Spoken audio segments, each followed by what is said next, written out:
You have got to be fucking kidding me. The voice wasn't just smooth. It was a weapon, coated in honey and dipped in venom. It was the sound of old money, of a lifetime spent looking down on the world from a penthouse suite. Julian Croft, standing in the cramped aisle of Ascend Air's Flight 2419, felt the words slice through the hum of the cabin. His dark eyes, weary from a 72-hour gauntlet of venture capital pitches in Chicago, locked onto the woman who had draped herself across seat 4A like a queen ascending her throne. The seat that was printed, in stark, undeniable black ink, on the boarding pass clutched in his hand. Her name was Elizabeth Vance, though Julian didn't know it yet. To him she was just an archetype, a perfectly preserved specimen of the 1%. Her hair was a shade of platinum blonde that cost more than a mortgage payment. Her fingers, adorned with rings that could fund a small startup, were swiping dismissively through photos on a phone that was probably 2 generations ahead of the public model. She didn't bother to look up. To her, he was just an obstacle, a piece of mobile scenery momentarily blocking her view. When she finally did lift her head, her eyes, the color of a frozen Arctic lake, performed a scan that was as invasive as a full-body MRI. They took in his simple black hoodie, his dark, worn-in jeans, and the rare, custom sneakers that, to the untrained eye, looked like any other pair, but had actually cost him a small fortune. It was a uniform he wore for comfort, a quiet rebellion against the stiff suits and starched collars of the corporate world. But in her eyes, it was a confession. It was the uniform of someone who didn't belong. "Oh," she finally breathed, the single syllable dripping with a condescension so profound it was almost an art form. "I see. Well, there's clearly been a mix-up. I'm sure we can sort this out. Why don't you go chat with the flight attendant? I've already made myself quite at home here." Julian was tired. It wasn't just the lack of sleep or the mental exhaustion from battling for his company's future in boardrooms, where he was always the only black man at the table. It was a deeper fatigue, a soul-crushing weariness that came from a lifetime of moments just like this. The constant, gnawing need to justify his existence in spaces his very presence seemed to offend. He had just spent 3 days convincing stone-faced investors that his company, EtherTech, was on the verge of revolutionizing global logistics. He had moved mountains of capital with his words, but here, in the first-class cabin of an airplane, he was just a hoodie-clad problem.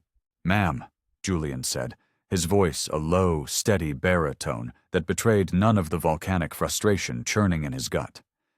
He had learned long ago that his anger was a luxury he couldn't afford. In a man who looked like him, passion was read as aggression, frustration was seen as a threat. "My boarding pass says seat 4A. This is my assigned seat." Elizabeth's attention finally snapped fully to him, and in that moment, he saw it. The look.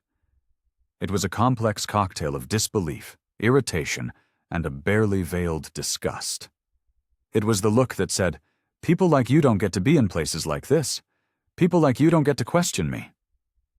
"Yes, I can see what your little paper says," she replied, waving a dismissive hand toward the boarding pass. "But things happen. Systems have glitches. I am an Ascend Zenith member, their highest tier. I've been for 15 years. I always request a window seat in this cabin. I'm certain if you explain the situation to the staff, they can find you something more suitable." That word, suitable. It hung in the air between them, shimmering with unspoken meaning.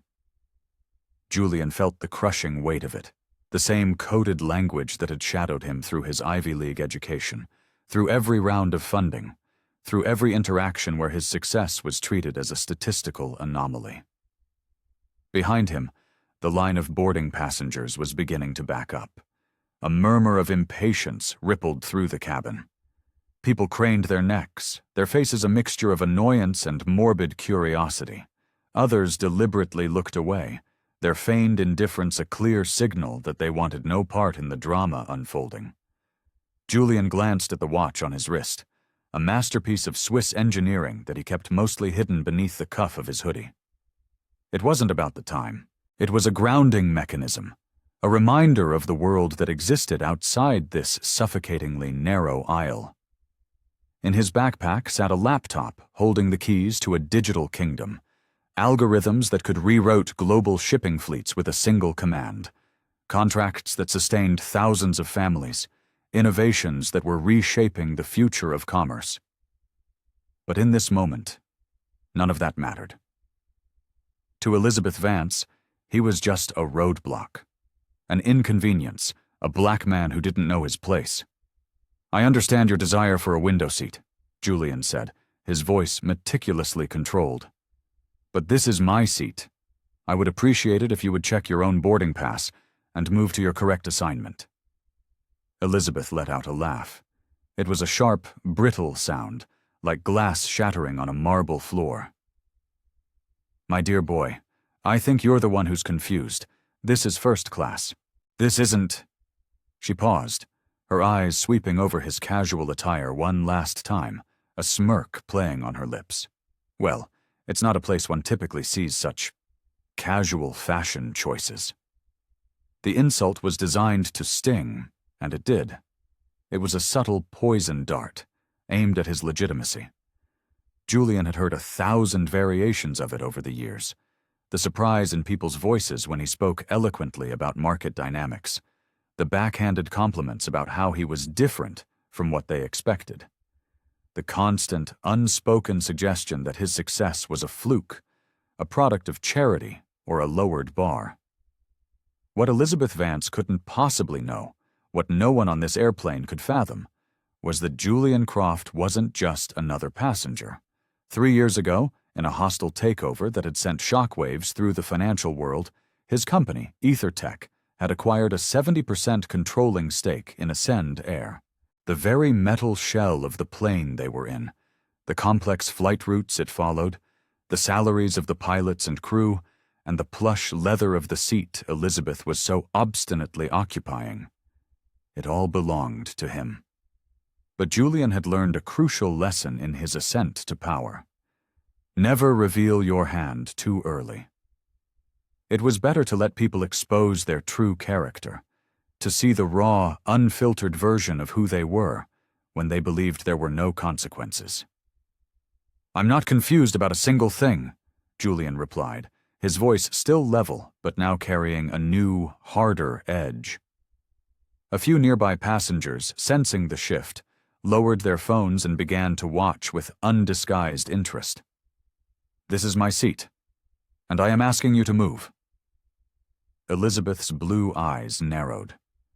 She was a predator who had just realized her intended prey wasn't behaving as expected. Her defiance, which had been casual and dismissive, now hardened into something more deliberate. Her voice dropped, taking on a tone of feigned reason that was more insulting than an outright shout. "Look, I don't know what you're trying to pull here, but I am not moving. I've been flying with this airline since before you were probably born. I know how things work. If there's been a mistake, the airline will compensate you for your trouble. That's how it's done."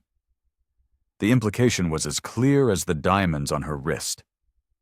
A person like Julian couldn't possibly be in first class legitimately. He must be a freeloader, a con artist, someone trying to game the system for a handout. It was the casual country club racism that Elizabeth probably didn't even recognize in herself, cloaked in the language of procedure and entitlement. Julian's phone buzzed in his pocket. It was probably Marcus, his chief of staff, wondering why he hadn't sent the final sign-off for the new European logistics hub. There were billion-dollar decisions waiting for him, a global empire that required his constant attention. But all of it receded into the background. He was standing in the aisle of his own damned airplane, being told he didn't belong in a seat he not only paid for, but owned 1,000,000 times over, by a woman whose entire world view was built on a foundation of inherited wealth and unexamined prejudice. The moment stretched, thick and heavy with unspoken history. The other first-class passengers had dropped all pretense of not watching. They were a captive audience at a gladiatorial match, their eyes darting between Julian, the quiet, hoodie-clad black man, and Elizabeth, the imperious blonde heiress. Some looked deeply uncomfortable, others looked amused. A few, he noted with a familiar ache, wore expressions that suggested they had already picked a side, based on nothing more than what they saw. And in that moment, Julian made a choice. He was not going to be the bigger person. He was not going to quietly move to another seat to keep the peace. He was not going to swallow his anger and frustration for the comfort of others. Not this time. "Ma'am," he said, and his voice was no longer calm. It was infused with an authority that made Elizabeth's smug smile falter for the first time. "I am going to ask you one last time. Get out of my seat." Elizabeth Vance's perfectly sculpted eyebrows arched into a look of theatrical disbelief. Her Birkin bag, a hideous orange thing that probably had its own security detail, sat on the adjacent seat like a territorial claim marker. Shopping bags from a litany of Rodeo Drive boutiques were clustered around her feet. Her entire posture screamed ownership, not just of the seat, but of the entire cabin, the plane, and perhaps the sky itself. "I'm sorry. I think you're the one who fails to comprehend the situation," she said, her voice adopting the patient, patronizing tone of a teacher explaining a simple concept to a particularly slow child. "I am Elizabeth Vance, of Vance Global Holdings. Perhaps you've seen our developments? We own half of the luxury real estate in Southern California. I'm not just some passenger. I'm a cornerstone of this airline's premium clientele. This seat was reserved for me." Julian remained a silent, immovable pillar in the aisle, his boarding pass a stark, simple truth against her grand performance. He'd seen this play before, in 100 different boardrooms and at 1,000 different galas. The casual dropping of a powerful name, the implicit threat that her connections could make his life difficult, the unwavering belief that status was a currency that could purchase reality itself. "Ms. Vance," Julian said, his deliberate use of her name a signal that he had heard her and was entirely unimpressed. "Your success in real estate is admirable, but it doesn't change the number on my boarding pass. This is 4A. That is what I paid for." Her laugh was a staccato burst of derision, a sound engineered to belittle and dismiss. "Oh, darling, you're taking this all so personally. Just look around. Does it seem plausible that you would be here, and I would be the one who made a mistake? Honestly, when was the last time you even set foot in a first-class cabin?" The question was a poison-tipped arrow, aimed directly at his pride. It was meant to corner him, to force him into a defensive posture, to make him implicitly admit that he was an interloper in her world. Her eyes glittered with the unshakable certainty of someone whose privilege had always been a shield against consequence.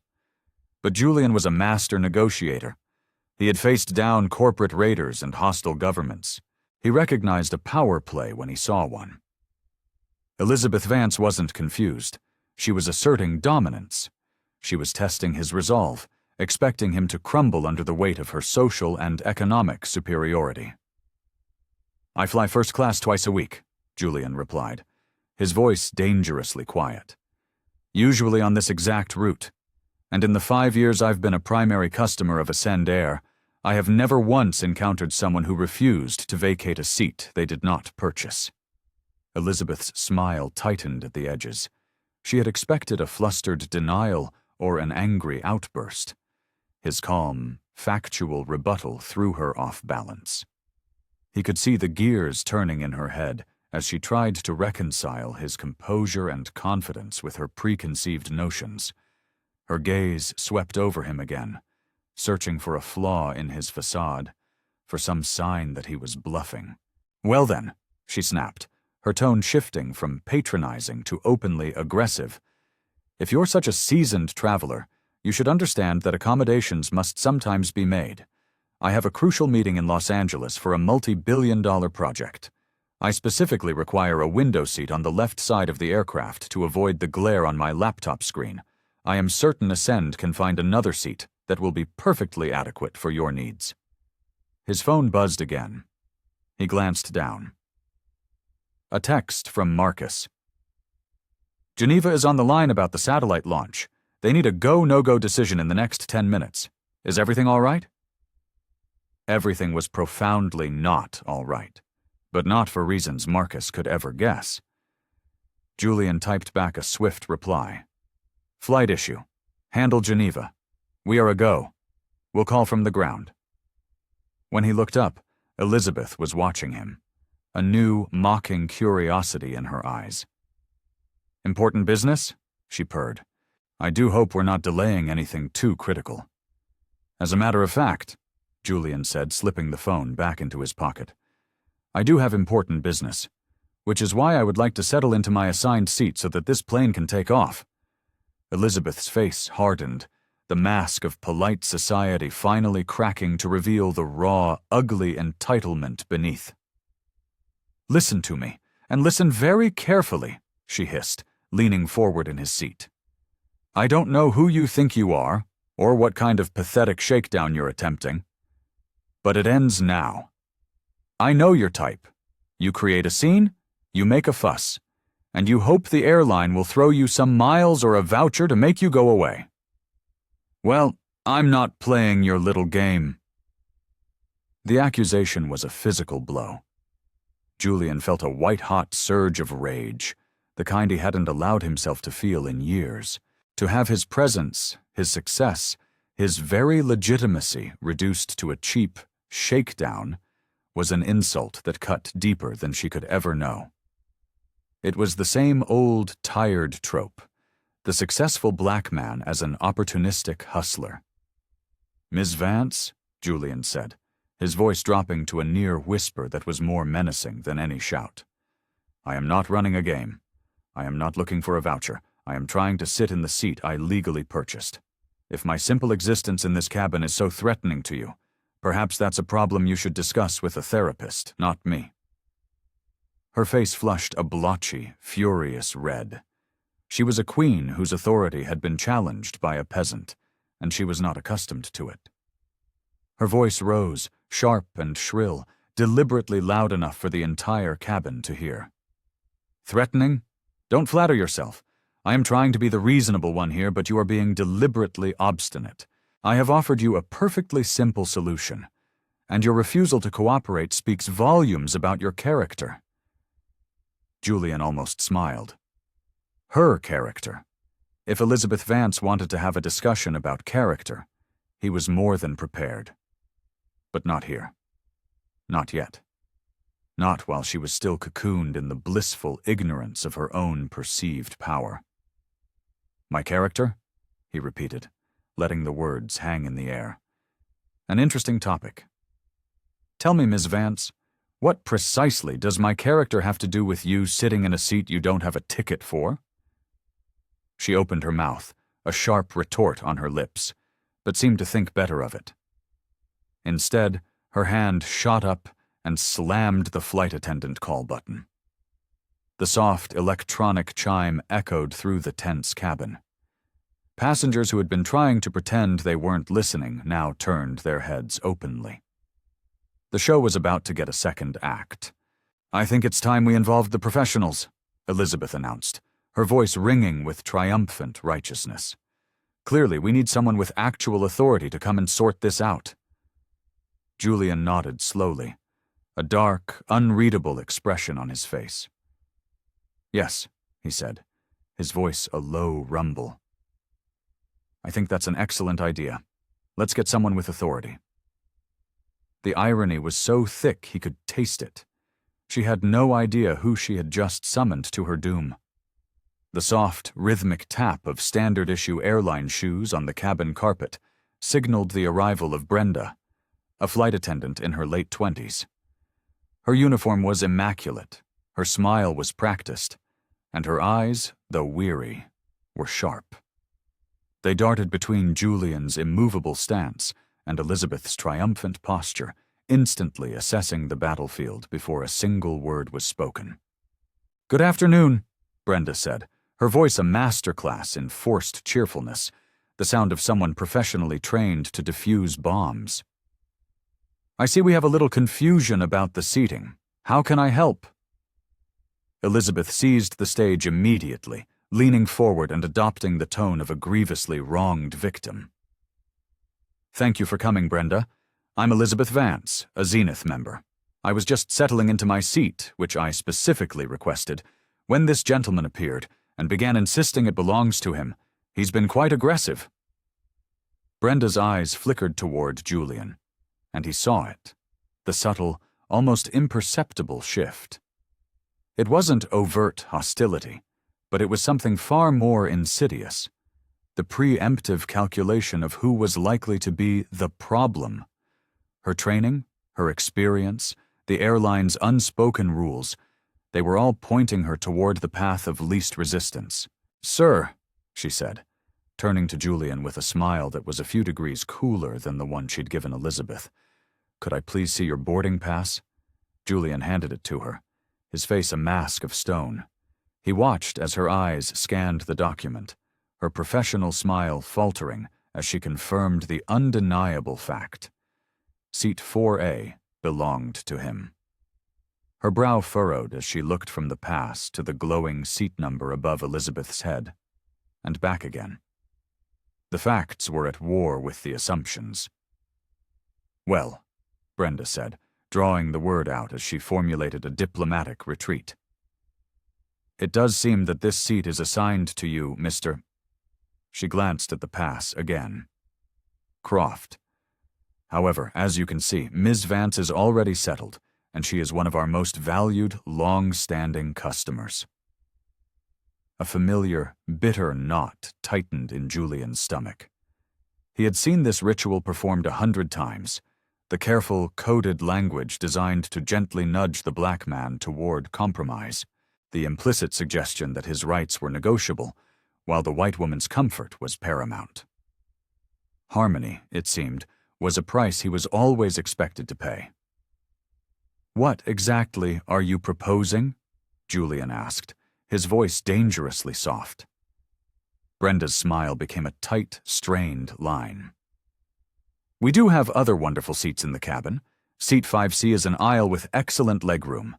As a gesture of our apology for the mix-up, I would be happy to offer you a complimentary bottle of champagne and ensure you receive our most attentive service throughout the flight." "The mix-up?" Julian repeated, letting the words hang in the air. "You mean the mix-up of someone stealing my seat and you asking me to be the one to move?" Sensing her advantage, Elizabeth pounced. "I think that is an exceptionally generous and reasonable solution," she declared. "As I explained, I have my work materials arranged here, and I have very specific needs for my flight. I'm sure Mr. Croft can appreciate the need for a little flexibility." Brenda nodded, visibly relieved to have an ally. "Ms. Vance is right. These computer glitches happen from time to time, and we find the path of least resistance is usually best for everyone's comfort." Julian's gaze swept across the first-class cabin. It was a theater of silent judgment. He saw an older white couple in row 6, whispering to each other while casting disapproving glances his way. He saw a young black woman in row 3, her face etched with a look of weary recognition, a silent acknowledgement that she was watching a story she knew all too well. And in row 2, he saw a man in a sharp suit with a press badge clipped to his jacket, watching the entire exchange with a hawk-like intensity, his phone held at an angle that was just a little too perfect, a little too steady. The man caught Julian's eye for a split second and gave a nearly imperceptible nod, a journalist recognizing the scent of a story. Have you ever been in a situation like this, where the rules are on your side, but the entire system seems to be bending to protect someone else? It's a moment of truth. You can feel the pressure to just give in, to make the problem go away. If you believe Julian should hold his ground, I want you to type "hold the line" in the comments below. And if you're just joining us, you had better smash that subscribe button, because the moment of reckoning is coming. and you are not going to want to miss a single second of the fallout. I appreciate your offer, Julian said, his voice pulling the attention of the cabin back to him. But I decline. I would like to sit in the seat I purchased, the seat listed on my boarding pass. Brenda's composure finally began to fray. Mr. Croft, I am trying to de-escalate this situation. Ms. Vance is a Zenith member and I'm not? Julian interrupted, his question a silken dagger. Brenda's mouth opened, then snapped shut. She was trapped. Any answer she gave would be an admission of the very bias she was trying to obscure with corporate jargon. Elizabeth, however, had no such qualms. Oh, for God's sake, she scoffed, her voice laced with theatrical exasperation. This is absurd. I've been a loyal customer for 15 years. I spend hundreds of thousands of dollars with this airline annually. I know the pilots. I know the ground crew. I know how this is supposed to work. She turned to Brenda, her expression one of utter confidence, the look of a person who had never once lost a battle of wills. If your computer system overbooked the seat, that is the airline's problem to solve, not mine. I am here. I am settled. I am not moving. Julian's phone buzzed again. Another frantic text from Marcus. The irony was suffocating. He was receiving urgent updates about the multi-billion-dollar global corporation he commanded, while simultaneously being treated like a vagrant by his own employee on his own plane, all to placate a racist customer. Ms. Vance, Julian said, his voice still deceptively calm. You keep mentioning your long history with this airline. Let me ask you a question. In all those years, how many times have you been asked to give up your seat for someone else? Her eyes flashed with fury. I am not giving up anything. I am sitting in the seat I booked, as any normal, rational person would do. But you didn't book this seat, Julian countered. If you had, your boarding pass would say 4A. What you're doing is squatting and then using your status as a weapon to legitimize it. Brenda stepped between them again, a frantic referee in a match that was spiraling out of her control.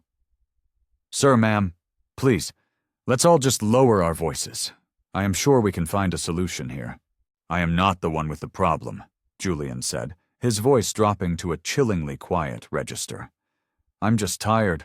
I am tired of being told that my rights are less important than other people's preferences. Elizabeth let out a derisive snort. Your rights? Don't be so dramatic. We all know what this is. You're trying to leverage this inconvenience into a free flight or an upgrade to international first class. I've seen your act a dozen times.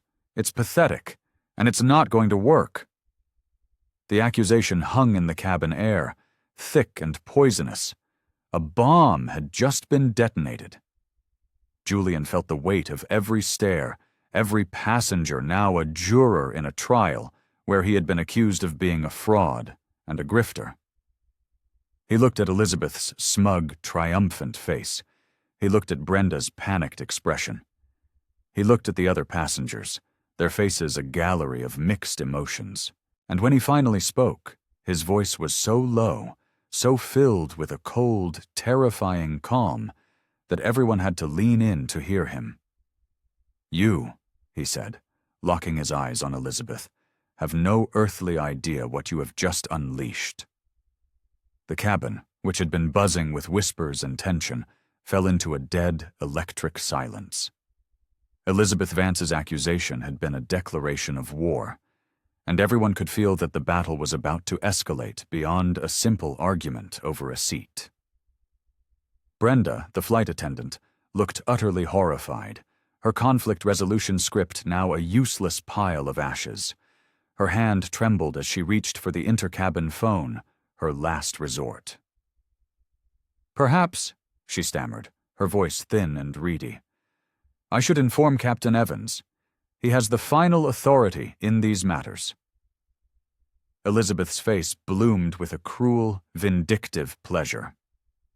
Yes, Brenda. I think that is a splendid idea. Let's get the man in charge down here to explain the rules of civilized air travel to Mr. Croft. Julian gave a slow, deliberate nod. By all means. I would very much like to have a word with the man in charge." As Brenda scurried toward the cockpit like a frightened mouse, a calm, authoritative voice cut through the silence from row 2. "Excuse me, I don't mean to interject, but I believe I have a professional obligation to do so." All eyes swiveled to the man with the press badge. He was in his late 40s, with sharp, intelligent eyes and the weary but resolute demeanor of a man who had seen it all. He held up his credentials for the cabin to see. "My name is David Chen. I'm a senior investigative reporter for the New York Times. I cover corporate ethics and transportation, and I have been recording this entire interaction." Elizabeth's jaw went slack. "You have no right." "Actually, I have every right," David Chen interrupted, his voice as sharp and precise as a scalpel. "This is a public accommodation, and you are participating in what appears to be a textbook case of consumer discrimination.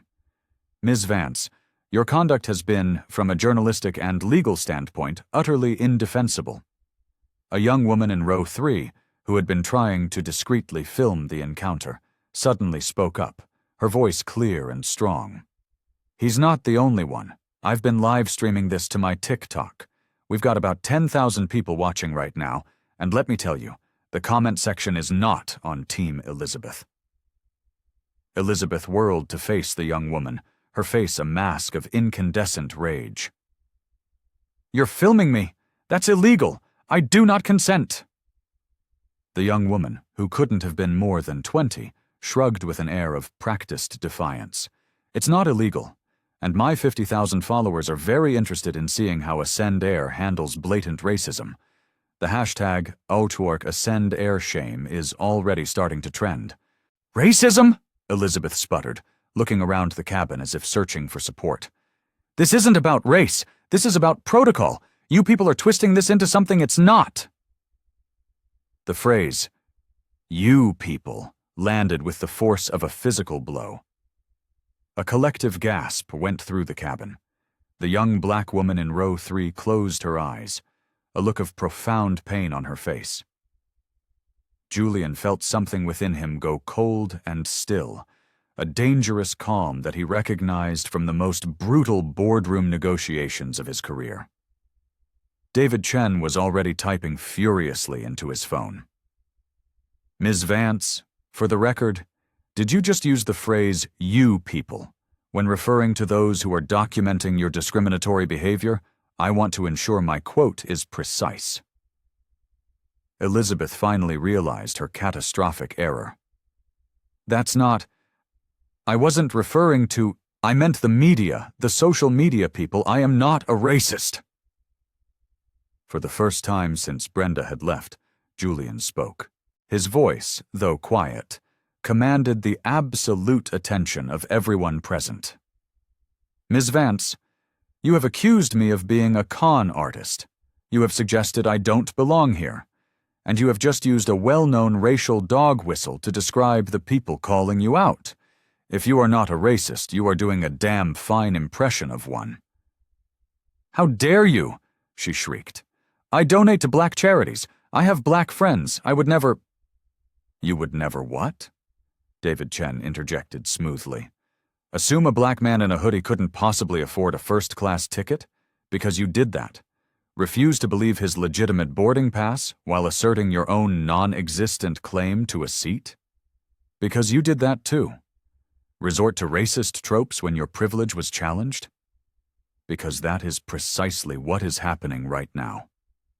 Before Elizabeth could formulate another disastrous defense, the imposing figure of Captain Mark Evans appeared at the head of the aisle. He was a man in his 50s, with a weathered face and a captain's uniform that radiated authority. Behind him, Brenda looked like she would rather be anywhere else on Earth. "Good afternoon," Captain Evans boomed, his voice accustomed to being heard over the roar of jet engines. "I've been told there is a seating dispute that is delaying our departure." Elizabeth immediately stood, her entire demeanor transforming into that of a gracious, reasonable victim seeking protection. "Captain Evans, thank you for coming. I'm Elizabeth Vance, a Zenith member. There's been a dreadful computer mix-up, and this gentleman is refusing to accept any of the reasonable solutions we've offered."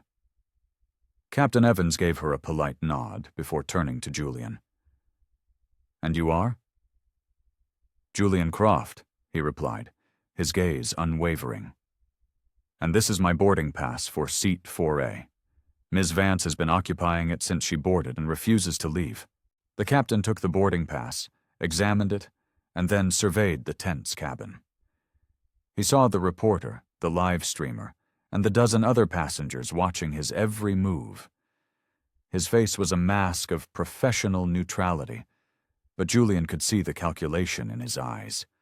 He was weighing the cost of inconveniencing a valued customer against the cost of enforcing a simple rule.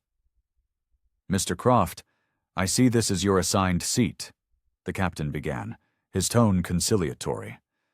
"However, in the interest of getting everyone to Los Angeles on time, and given Ms. Vance's long-standing status with our airline, I'm sure we can find an accommodation."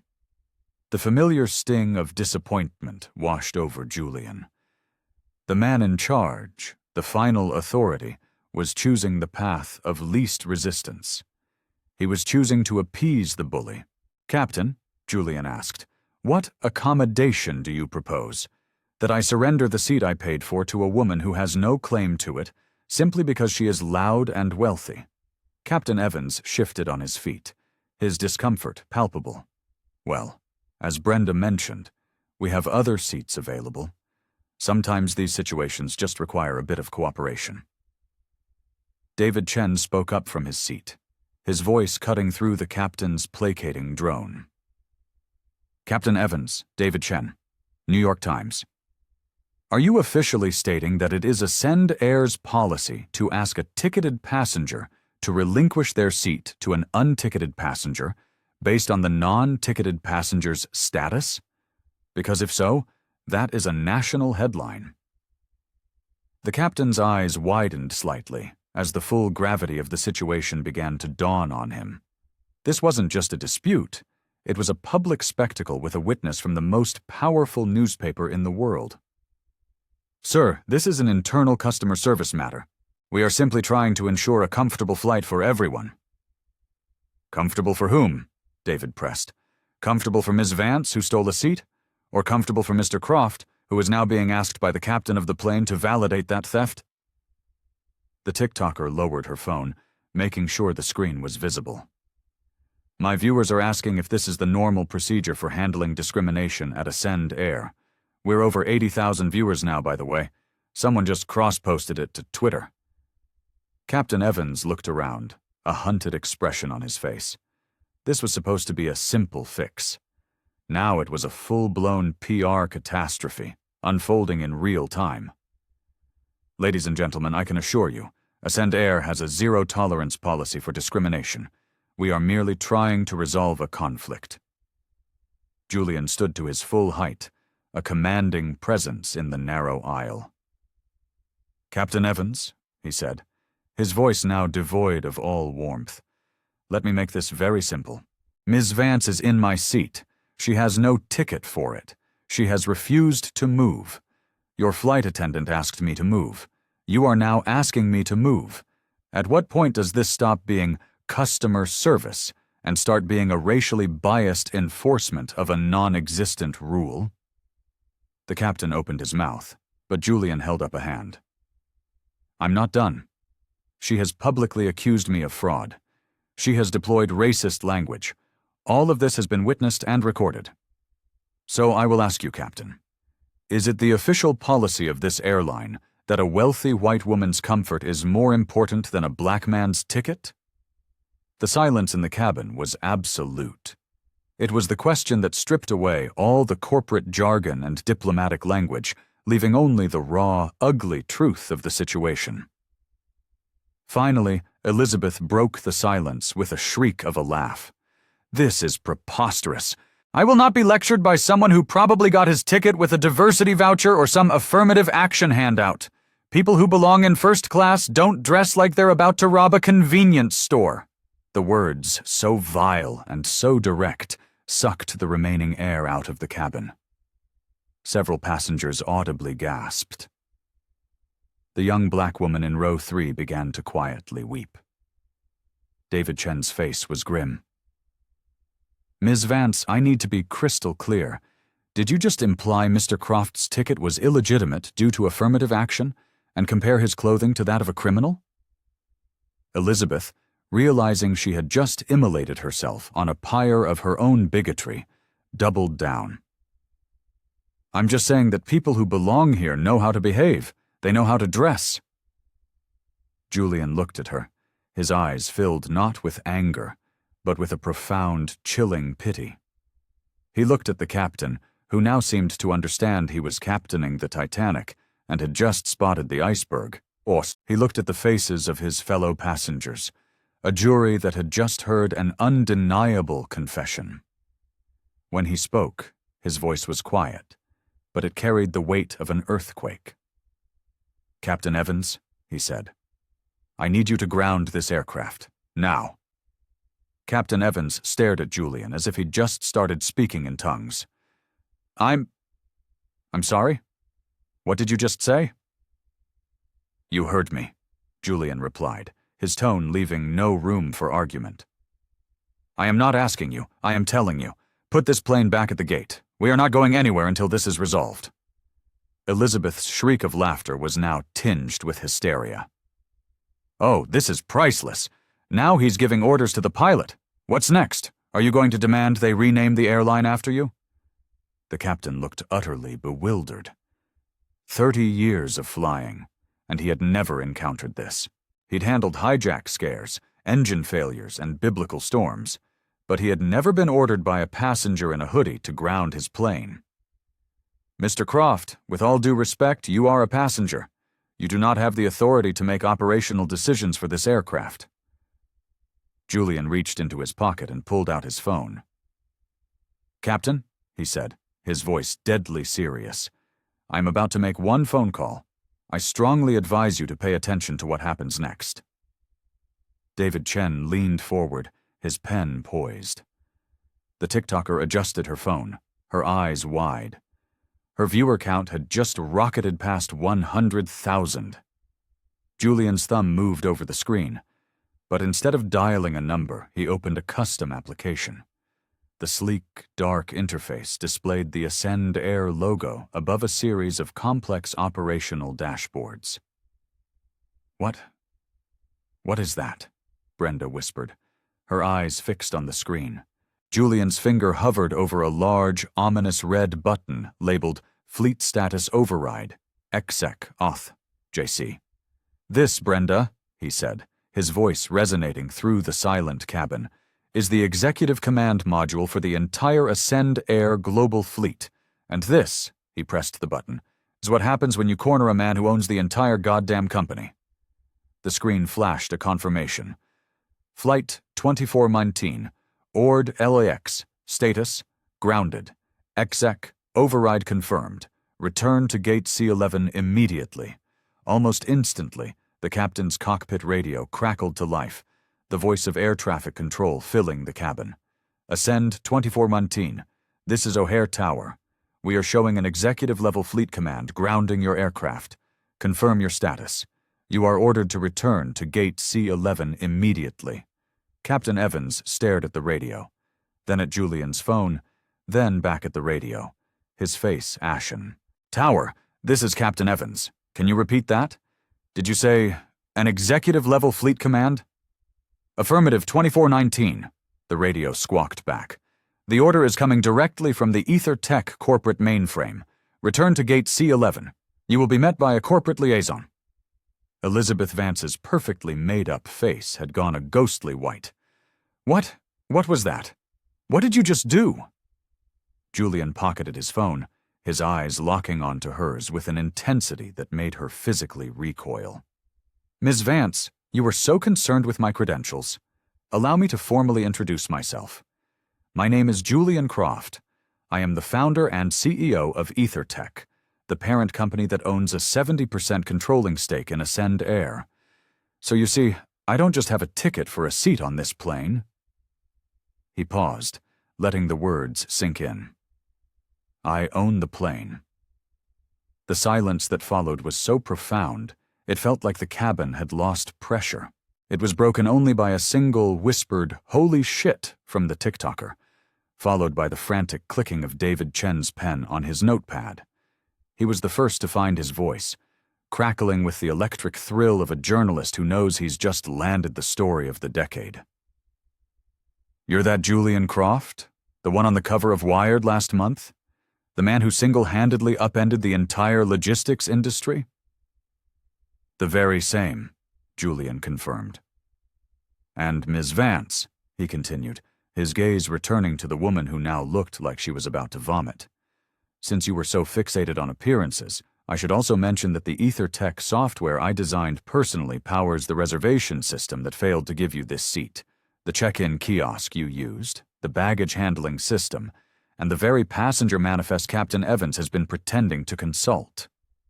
Elizabeth's mouth opened and closed, but no sound came out. "But you're wearing... You look so..." "Like what, Ms. Vance?" Julian asked, his voice a quiet storm. "Like someone who doesn't belong? Like someone who couldn't possibly be the architect of a $100 billion tech empire? Like someone whose presence in a space like this must be a mistake?" Captain Evans stood frozen, the blood drained from his face, as he processed the cataclysmic reality that he had just spent 20 minutes siding against the owner of his company in a dispute over a seat. His radio crackled again, a new, more urgent voice this time. "Captain Evans, this is Ascend Operations. Return to the gate now. The CEO's chief of staff is en route to meet you. All passengers are to remain on board." Brenda looked like she was going to faint. "Mr. Croft, sir, I had no idea. I was just following protocol." "You were following the path of least resistance," Julian corrected her, his voice firm but not unkind. "You were trained to identify the person with the least perceived power and ask them to sacrifice their rights for the comfort of the person with the most. Today, you just happened to guess wrong." The TikToker's phone was now a blur of notifications. "Oh my God," she whispered. "The viewer count just passed 250,000. A producer from CNN just DM'd me." Elizabeth finally managed to speak, her voice a pathetic, croaking whimper. I didn't know. How could I have known?" "How could you have known to treat another human being with basic decency?" David Chen interjected, not even looking up from his notes. "How could you have known to believe a man's valid ticket? How could you have known not to assume a black man in a hoodie was a criminal trying to scam the system?" Julian's phone vibrated, a text from Marcus. "Julian, what in the ever-loving hell is going on? The entire internet is on fire. Something about you grounding a flight. Call me now." He typed back, "Handle all media. Draft a statement on systemic discrimination in corporate travel. Convene an emergency board meeting for 1,500 hours. This is about to get much, much bigger." As the plane began its slow, humiliating taxi back toward the terminal, Julian looked at the stunned faces around him. Shock, embarrassment, and on a few faces, a dawning, exhilarating excitement. "Ladies and gentlemen," Julian announced, his voice carrying through the cabin, "I want you all to understand something. What happened here today was never about a seat. It was about what happens every single day to people who look like me, in spaces where we are not welcome. Ms. Vance didn't see a ticketed passenger. She saw a threat to her worldview. Brenda didn't see a customer with a valid complaint. She saw a problem to be smoothed over. Captain Evans didn't see a man whose rights were being violated. He saw a situation that required the reasonable person to compromise. The plane docked at the gate with a gentle bump. Through the window, Julian could see a crowd forming on the jet bridge, airport officials, stern-faced executives, and the unmistakable figures of television news crews.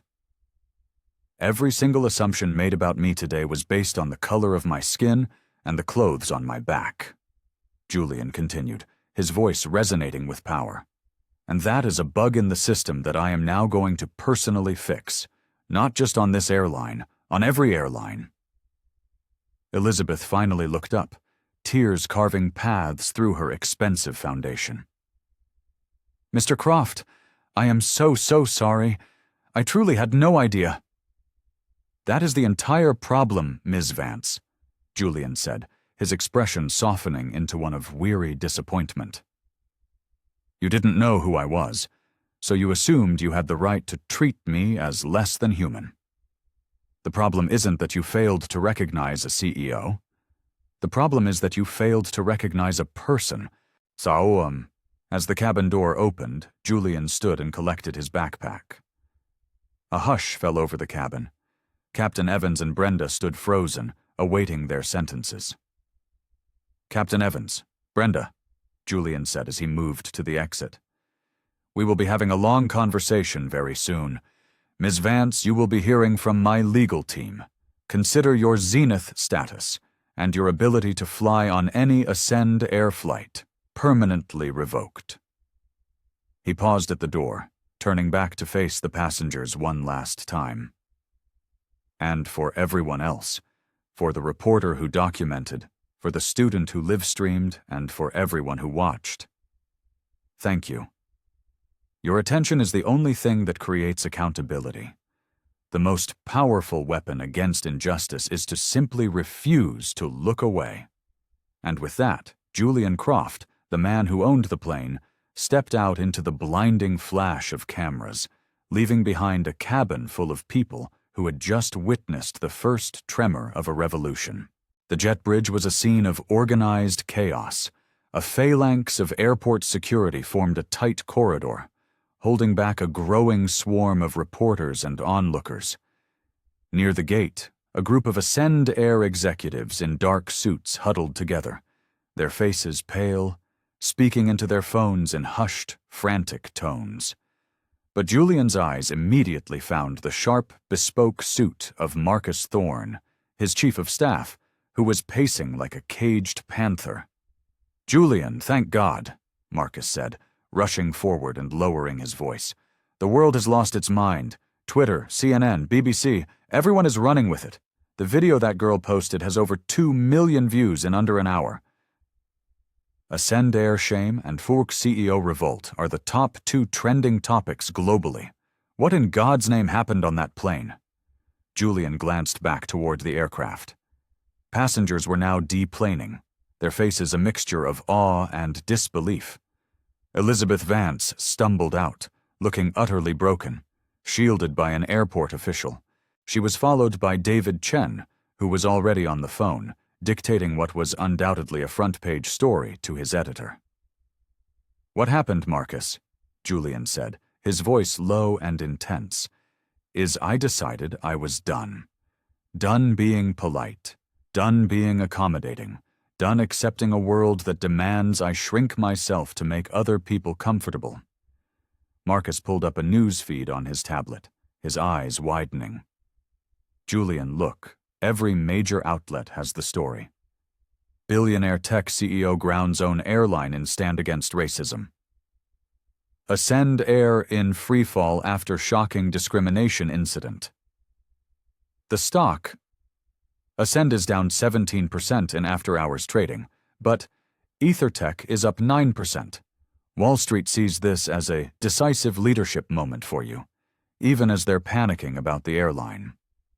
A woman in a crisp Ascend Air corporate uniform broke away from the executive huddle and approached them, her face a carefully constructed mask of concern. "Mr. Croft, I am Susan Lowell, Executive Vice President of North American Operations. On behalf of the entire company, I need to express our most profound apologies for this incident. We are launching a full, immediate investigation." "An investigation, Ms. Lowell?" Julian asked, his tone dangerously mild. "Tell me, are you investigating the blatant racism that occurred, or are you investigating how to contain the public relations disaster?" Susan Lowell's composure faltered for a fraction of a second. "Sir, I understand your anger. But we have established protocols for these matters. We need to handle this by the book." "The book?" Julian countered, a humorless smile touching his lips. "Does the book say that when the owner of the company is racially profiled by his own staff, the appropriate response is to form a committee? Does it say to issue a press release full of empty platitudes while the stock burns? Because that book is about to be rewritten. In fact, I'm about to burn it." Marcus leaned in, whispering. "The board just convened an emergency session. They're online now. They want a damage control strategy from you, ASAP." Julian watched as the last few passengers from Flight 2419 cleared the jet bridge. The TikToker, whose name he now knew was Chloe, was being mobbed by reporters, her phone still broadcasting live to an audience that was now likely cresting 1 million. Captain Evans and Brenda exited last, their faces grim, looking like prisoners on their way to the gallows.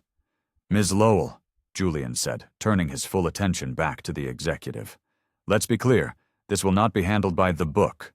This will be handled in the full, unforgiving light of day. This is going to be public, it's going to be painful, and it's going to be permanent." Her eyes narrowed. "Mr. Croft, with all due respect, you may want to consider the legal and regulatory ramifications. The FAA does not look kindly on using a commercial aircraft to settle a personal score." "A personal score?" Julian's voice was laced with ice. "You think this was personal? You think I crippled my own multi-billion-dollar asset because one woman was rude to me? This was a diagnostic. I ran a stress test on my own company's ethical infrastructure, and the system failed spectacularly. From the customer to the crew to the captain, every single level of protocol was rotten with bias." David Chen had finished his call, and now approached, his notepad open. "Mr. Croft, David Chen, New York Times. Can I get your official comment on Ascend Air's immediate response to what you've termed a system failure?" Julian looked from Susan Lowell's panicked face to David Chen's expectant one. He knew this was the moment. The next words out of his mouth would set the course not just for the airline, but for his entire company, and perhaps for the industry. "Mr. Chen," Julian said, his voice ringing with authority. "You can. My official comment is that apologies are worthless. Investigations are a delaying tactic. What happened today is a symptom of a disease that infects the entire travel industry, and I am announcing the cure." Susan Lowell stepped forward, aghast. "Mr. Croft, I must advise you to discuss this with legal counsel before making any public declarations." "Ms. Lowell," Julian said, cutting her off, "you work for me. Your legal counsel works for me, and I am declaring that, effective immediately, Captain Evans and Flight Attendant Brenda are suspended without pay, pending a public review of their conduct. Furthermore, you will compile and release a public report detailing every single discrimination complaint filed against this airline for the past 10 years, along with the pathetic and inadequate actions taken in response." Susan Lowell's mouth opened and closed, but no sound came out. She looked utterly horrified. "Sir, union contracts, corporate policy. We can't just—" "Then break the contracts and burn the policy manual," Julian thundered, his voice echoing through the terminal. "I want those suspensions active in the next 60 minutes. I want that report started now. And I want a new, mandatory anti-bias and de-escalation training program designed by independent leading experts in the field, rolled out to every single employee, from the baggage handlers to the board of directors, within 90 days. Marcus was typing with lightning speed on his tablet. "Directives sent to HR, legal, and the board chairman," he confirmed quietly. David Chen's pen was flying across his notepad.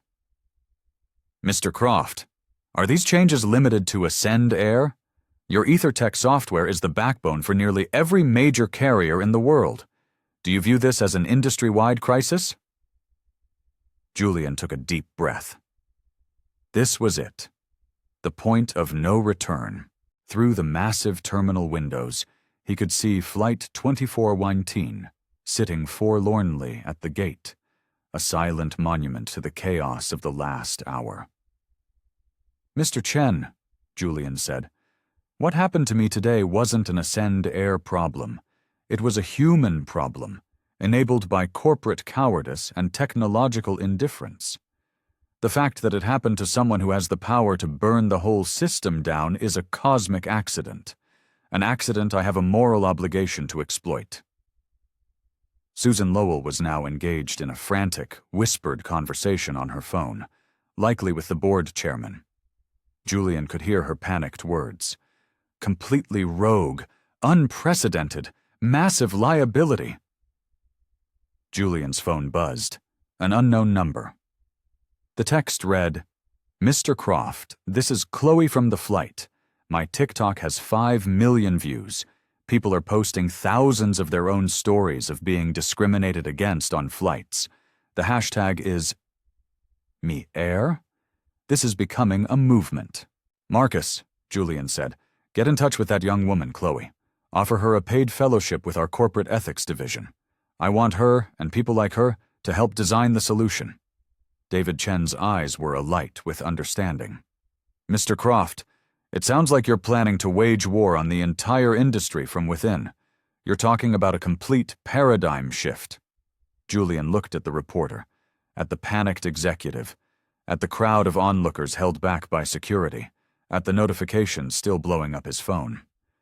He was no longer just a CEO. He was the reluctant general of an army that had materialized out of thin air. "Mr. Chen," he said, "I'm not planning a war. I'm launching a revolution, and it starts with the code." As if on cue, his phone rang. The caller ID was stark. CNN. Jake Tapper. Julian looked at the ringing phone. He looked at David Chen. He looked at the sea of cameras pointed in his direction. This was no longer a news story. It was a global event. And he was at the center of the storm. He answered the call, putting it on speaker. "This is Julian Croft." "Mr. Croft, this is Jake Tapper at CNN. We are live on the air. The entire world is watching this story unfold. Can you tell us, in your own words, what you plan to do now?" Julian looked directly into the lens of the nearest television camera, his voice steady and clear, broadcast live to millions around the globe. "Mr. Tapper," he said, "I'm planning to change everything." As Julian ended the momentous call with CNN, a palpable shift occurred in the atmosphere at Gate C11. The chaotic energy of a breaking news story solidified into the focused intensity of a historic event. Airport security had expanded the cordon, but the crowd of onlookers had doubled, a silent, multi-ethnic sea of faces, all holding up their phones, all bearing witness. David Chen, the Times reporter, stepped closer, his journalistic instincts overriding the security barrier. "Mr. Croft, you just told a global news audience that you are going to force industry-wide change through your software. The pushback will be monumental. Airlines are not going to surrender their autonomy without a fight." Julian's eyes scanned the crowd and landed on Chloe, the student whose TikTok stream had been the spark. She was now giving an interview to a local news crew, speaking with a passion and clarity that belied her age. She was no longer just a witness. She was a voice. "Mr. Chen," Julian replied, his voice calm and measured, "they are not my peers. They are my clients. They are my dependents. They have built their entire logistical infrastructure on a platform that I own. When they signed their contracts with EtherTech, they agreed to clauses that give us broad authority over operational standards to ensure network integrity. I am simply redefining integrity to include human decency." Marcus looked up from his tablet, a grim look on his face. "Julian, the first shots have been fired. American and United have both issued statements calling for an emergency industry summit to discuss what they're calling technological overreach. They're trying to form a coalition to break their contracts." Julian let out a short, sharp laugh. "Let them. It would take them a decade and tens of billions of dollars to build a viable alternative to our platform. A decade during which they will be publicly defined as the airlines that are pro-discrimination. A decade of their customers fleeing to carriers that have adopted our new ethical standards. Let them have their summit. They are dinosaurs roaring at the asteroid. Susan Lowell, the Ascend executive, finished her call. She approached Julian, her face pale but her expression now one of grim resignation. The battle had been lost. "Mr. Croft," she said, her voice stripped of its earlier defensiveness. "I have just spoken with the board. They have voted unanimously to grant you emergency powers to handle this crisis. Whatever you need, whatever you want to implement, you have the full backing of the company." Julian studied her, seeing not an adversary, but a symptom of a broken system. "Ms. Lowell, how many apologies for racial incidents has Ascend Air issued in the last decade?" She looked taken aback. I wouldn't know the exact number." "How many millions have you spent on diversity consultants? How many sensitivity training modules have your employees clicked through while checking their email?" Julian pressed. "How has any of it stopped today from happening?" Her silence was the only answer he needed. David Chen was scribbling furiously. "Mr. Croft, you're arguing that the entire corporate approach to diversity and inclusion is fundamentally flawed?" "I'm arguing it's a lie," Julian stated flatly. "It's performative. It's a PR shield designed to deflect liability, not to create change. Companies issue apologies, they hire consultants, they check the boxes, and 6 months later, another video goes viral. Another person is humiliated. The cycle repeats." He pulled out his phone again, but this time he showed the screen to the reporters. On it was a mock-up of a new feature within the EtherTech passenger app, a feature Marcus and his team had clearly been working on feverishly since the incident. It was a simple one-touch button labeled Report Bias Incident. "This is the end of the cycle," Julian announced. "This button will be on the home screen of every airline app powered by our software. When a passenger presses it, their report, along with audio and video from their phone, is sent instantly and simultaneously to the airline's CEO, its head of legal, its board of directors, and a newly created independent civil rights oversight board. The incident is logged on a public-facing, searchable database. No more buried complaints. No more internal investigations that go nowhere. Absolute, immediate, and transparent accountability." Chloe had finished her interview and made her way through the crowd. "Mr. Croft," she said, her voice shaking slightly but filled with conviction. "My followers, and there are hundreds of thousands of them now, they want to know what they can do. What do you say to the people who don't own the airline, who can't ground the plane?" The question cut through the corporate strategy and technological bravado, landing directly at the human heart of the matter. For all his power, his true strength in this moment came from the fact that he had been made to feel powerless. "That's—" Julian paused, the weight of her question settling on him. "That's the entire point. You are the reason this is happening. When you saw an injustice, you didn't look away. You used the tool you had, your phone, your voice, and you broadcast the truth. You don't need to own the plane. The power was never in grounding the flight. The power was in telling the story." He looked around at the sea of faces, at the phones held high, at the journalists transmitting his every word to the world. "What I can do is build a system that forces corporations to listen. But the system is useless without your stories. So you film, you write, you post. You use that report bias button until your fingers are sore. You turn the whisper of injustice into a roar that they cannot ignore. I can build the weapon, but you, all of you, are the army." David Chen looked up from his notepad, a look of profound understanding in his eyes. "Mr. Croft, you're not just creating a new corporate policy. You're crowdsourcing civil rights enforcement." Exactly, Julian confirmed. Institutional racism thrives in the dark. It survives in the quiet, undocumented spaces between a passenger and a gate agent, between a customer and a flight crew. We are about to flood those dark places with so much light that the ugliness has nowhere left to hide. Susan Lowell stepped forward again, her voice now quiet and sincere. Mr. Croft, Julian, what you said about our previous efforts, you were right. They were performative. Tell us what to do.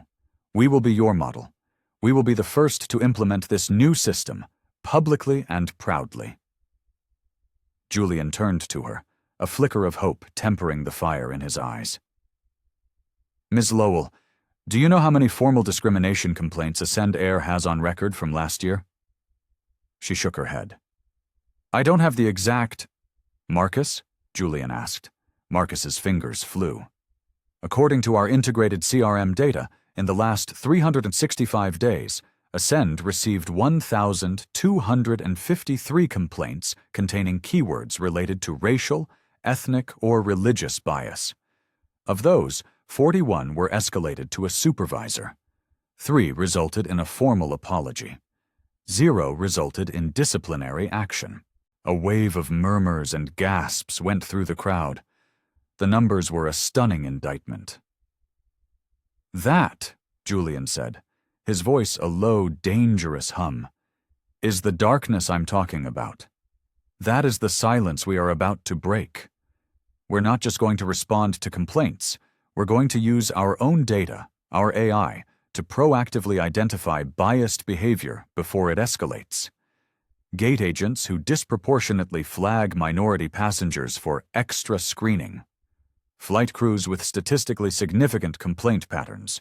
We are going to treat racism not as a PR problem, but as a data problem. And we are going to solve it. Chloe held up her phone, where the comments on her live stream were scrolling by in a furious, endless river. Mr. Croft, people are saying, this is the beginning of something huge. They're sharing stories from hotels, from retail stores, from hospitals. They're asking if this technology can be used everywhere. Julian looked at the stream of raw, painful stories flying across her screen. He saw the faces in the crowd, a microcosm of the world, all looking at him, waiting. The incident on Flight 2419 had cracked open a door, and a torrent of suppressed pain and anger was now pouring through. Yes, Julian said, the single word an ironclad promise. It can, and it will. What started today in the first-class cabin of a single airplane will not end until every person can navigate the world with the dignity and respect that is their birthright. He paused, letting his gaze sweep over every single person watching him. This isn't about revenge. This is about redemption. And it's not about my story. It's about making sure no one ever has to tell a story like this again. The revolution was live. What do you think is the most powerful tool for change? Is it money and power like Julian has? Or is it the collective voice of the people, amplified by technology like Chloe's live stream? Let me know your thoughts in the comments. This conversation is so important, and your voice is a critical part of it. If this story has moved you, if you believe in this fight for justice and dignity, then do your part right now. Hit that like button so this message can reach millions more. Subscribe to this channel and ring that notification bell, because we are going to be following this revolution every step of the way. We are building a community dedicated to amplifying stories that matter. Share this video everywhere. Send it to your friends, your family, your co-workers.